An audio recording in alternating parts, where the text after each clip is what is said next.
Hello, Mr. Trump. My name is Jack Jobe, and I am actually begging for your help, please.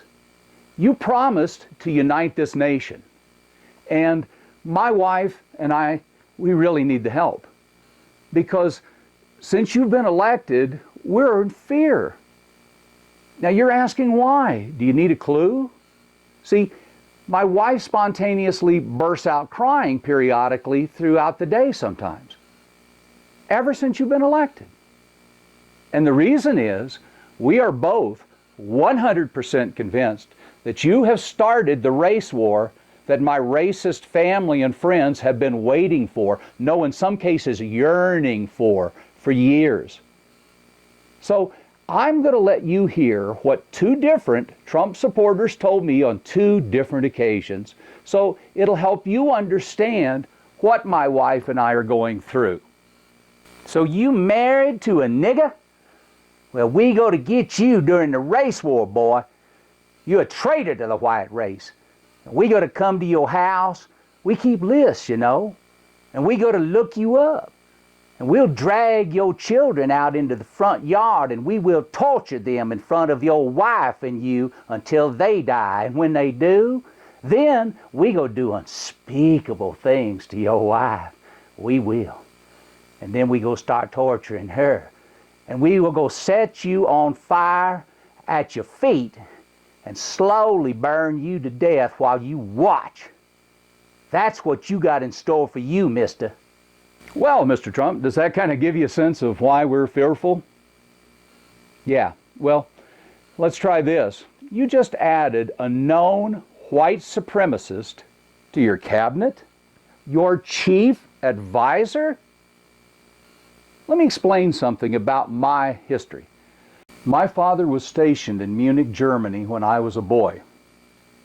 And one day he took me out and explained to me what I was about to see.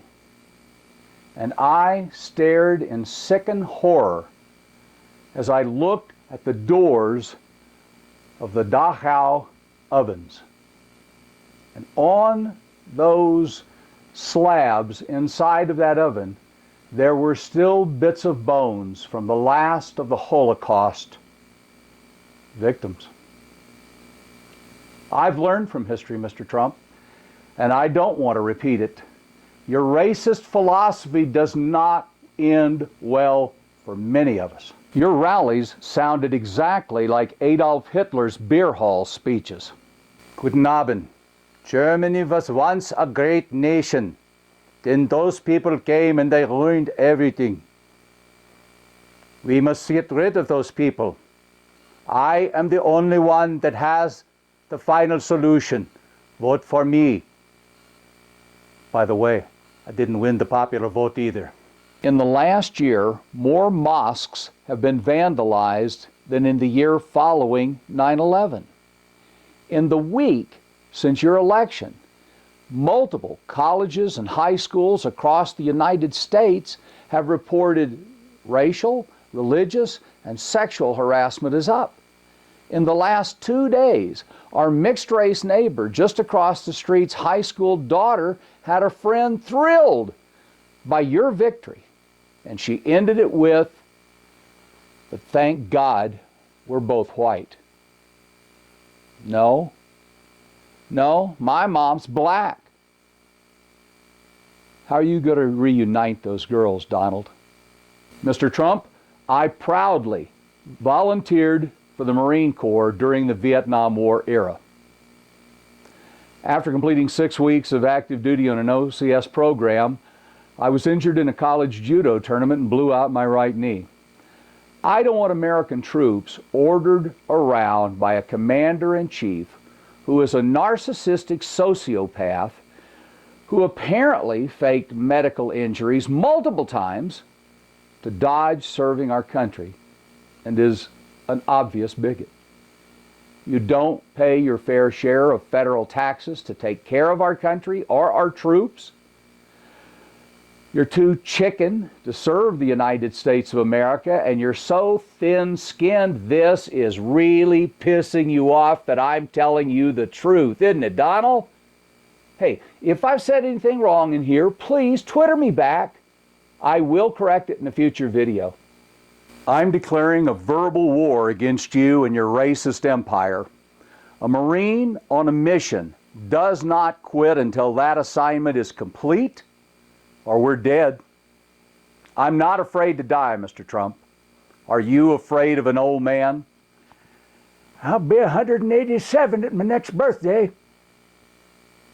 Yeah, I can still joke. Come on, Donnie, prove that you have balls bigger than those tiny little hands of yours and the skills to heal America. You honestly terrify us. And I'll produce future videos to explain why I don't consider you my president and why I will never, ever vote for any Republican again. Well, unless, of course, you really can heal us. But if you can't, I want you to understand exactly what is coming for America under your leadership. Here's your Trump supporter again. And we understood completely what Mr. Trump meant by let's make America great again. See, he's getting rid of all the undesirables, anybody that isn't white, and conservative Christian or male-dominated families. See, once he gets rid of all those Mexicans, then we go start on the niggers. And we go to send them back to Africa. Then we get the Asians and we go send them back to the Orient. And let's see, probably after that, I guess we'll go after the Jews, then the Papists, because the Papists, they are just as bad as everybody else. And then finally, we'll tackle those ultra-liberal Christians who don't believe in God the way we do. That voice often mentions getting rid of fake Christians too, like Mormons. See, I've voted for great Republican candidates in the past, but that voice, it is now permanently etched as the voice of the Republican Party in my mind and in my wife's. The horrible cruelties and every single drop of human blood that is going to be spilled will curse you and every person who voted for you. That voice is your voice. Jesus taught me to love one another and the golden rule.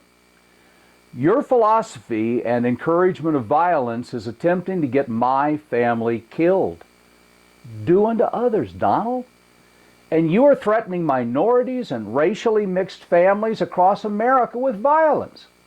We are prepared to fight back, but I'd rather you teach my family unity quickly, Mr. Trump, because my mission begins now. Okay, you foul-mouthed, big-shot wannabe, you killed political correctness during your campaign, and I thank you for that, my Commander-in-Chief. You are a spoiled brat.